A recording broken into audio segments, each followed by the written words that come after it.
Ako se nekad pitate koje je to pravo vrijeme za sadnju voćaka, odgovor je sigurno prije barem 5 godina. Pitate se zašto? Kada pomislite kako bi bilo dobro imati svoje plodove raznog voća, razmišljate o sadnji, a da ste to učinili prije nekoliko godina, sada bi već imali urod na vašim voćkama. Većini vrsta upravo toliko i treba za neki znatniji urod. Ako razmišljate o ulaganju u budućnost, iskoristite svako slobodno mjesto u vrtu ili na vašem zemljištu. Ne mora to biti neko veliko drvo, može biti neka patuljasta vrsta, a može se i orezivati kako ne bi bilo invazivno. Također možete uzgajati neke grmolike biljke. Svakako je to dobra investicija gledajući na stanje i nestabilnost tržišta u današnje vrijeme. Upravo danas ćemo govoriti o temi kada je najbolje vrijeme za sadnju voćaka i razlozima koji određuju vrijeme sadnje. Kada razmišljate o vrsti voćaka koje želite uzgajati, prvo što morate uzeti u obzir jeste koliko će pojedino stablo narasti i sa koliko prostora vi raspolažete. Druga stvar koja se obavezno preporučuje jeste da kupite sadnice od provjerenih proizvođača ili prodavača. Ukoliko želite saznati više o uzgoju voća i povrća, zapratite naš kanal i budite u toku sa radovima na vrijeme. Pričamo o uzgoju, zaštiti, prihrani biljaka. Imate dosta video savjeta o voću, pa će o toj temi biti još govora u narednom periodu. Svakoj pojedinoj temi ćemo posebno posvetiti vrijeme. Govoriti ćemo o načinima sadnje, o zaštiti biljaka, o orezivanju, okopavanju te prihranjivanju. Voćke sadimo u doba mirovanja vegetacije, u jesen ili u proljeće. Bolje je svakako voćke saditi rano u jesen nego u proljeće. Ako ih sadimo u proljeće, onda to treba obaviti što prije. Sadnja u ranu jesen ima prednost pred sadnjom u rano proljeće, zbog toga što posađena sadnica ima povoljnije uslove za učvršćenje u tlu i obnovu ozlijeđene korijenove mreže. Naime, rano u jesen tlo je još uvijek toplo i vlažno, pa odmah počinje daljnji rast korijena posađene voćke.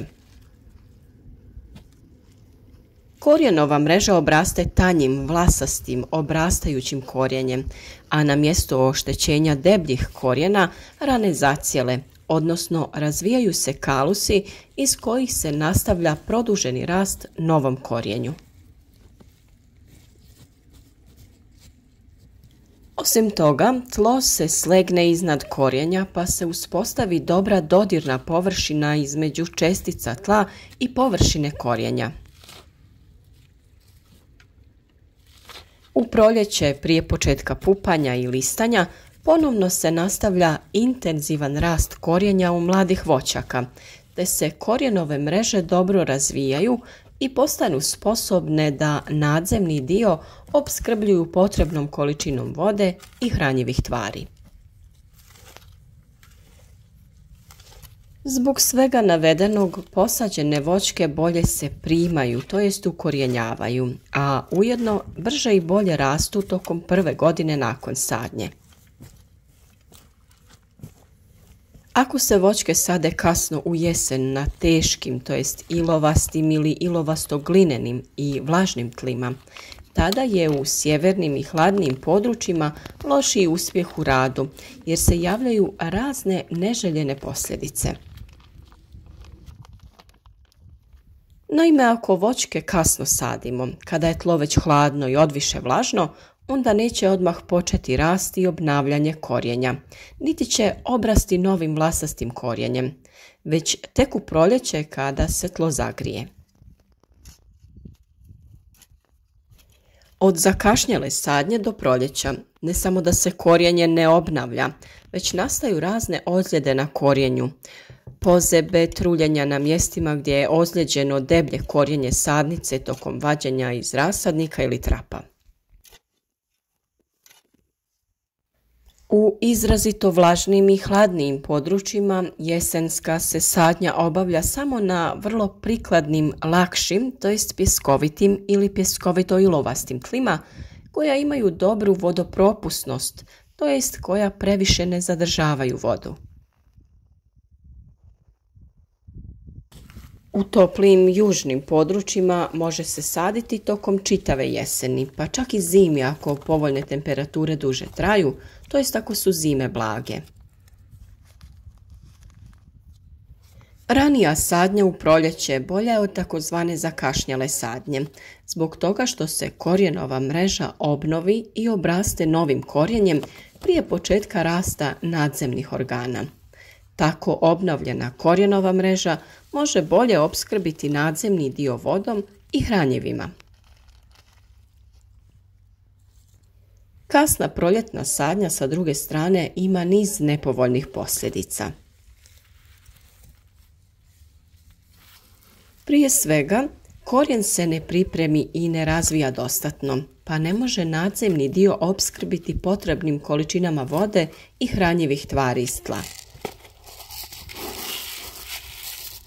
Naime, rast nadzemnog dijela počinje gotovo u isto vrijeme kada i rast korijena, obnavljanje korijena nakon sadnje. Kad zbog povoljnih temperatura zraka krene vegetacija nadzemnog dijela, onda se od korijena zahtjeva dosta vode.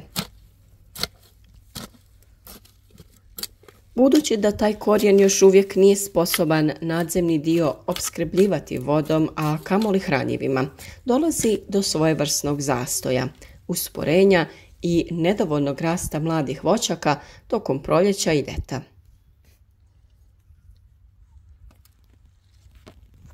Tada mlade voćke u prvoj godini nakon sadnje ne postignu dobru, a često ni zadovoljavajuću razvijenost. Upravo proljetna sadnja voćaka, a pogotovo kasna, osobito je nepovoljna u toplim južnim područjima, gdje zbog neravnomjernog rasporeda padalina često nastupa suša. Vrlo je važno poznavati vrstu tla, uslove što se tiče padavina, prosječnih temperatura. Sve su to faktori koji uveliko utječu na vrijeme sadnje i na vrstu voćaka koje možete uzgajati. Isto tako, često smo govorili o pH vrijednosti tla koja određuje mjere koje se moraju poduzeti prije podizanja većih voćnjaka.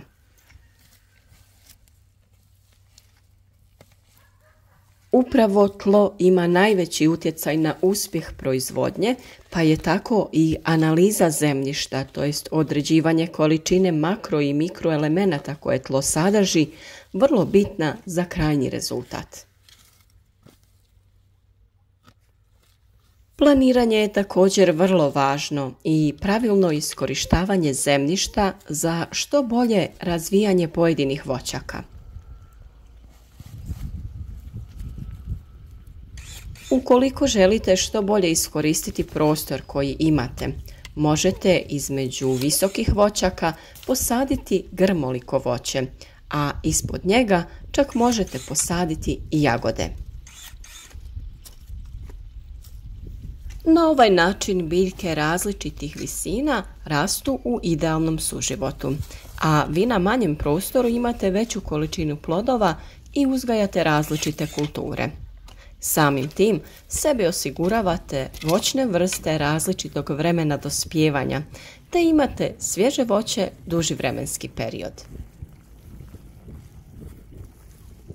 Kao što sam i na početku videa rekla, o temi uzgoja voćaka imate već dosta video savjeta na našem kanalu, ali svakoj temi ćemo posvetiti još vremena.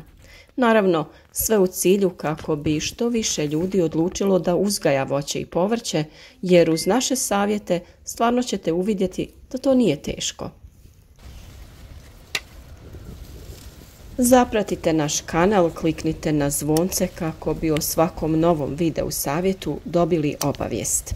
Ostavite like ili podijelite video koji vam se sviđa sa vašim prijateljima na društvenim mrežama jednostavnim klikom na share. Svi vaši prijedlozi ili neka pitanja su uvijek dobrodošli u komentarima. Pišite nam sve što vas zanima ili kako vi sadite voćke. Pišite nam i otkud nas sve pratite kako bi znali načine rada koji se primjenjuju diljem svijeta. Drago nam je da nas zbližava ovako jedna lijepa tema i svima vam šaljemo lijep pozdrav do sljedećeg videa.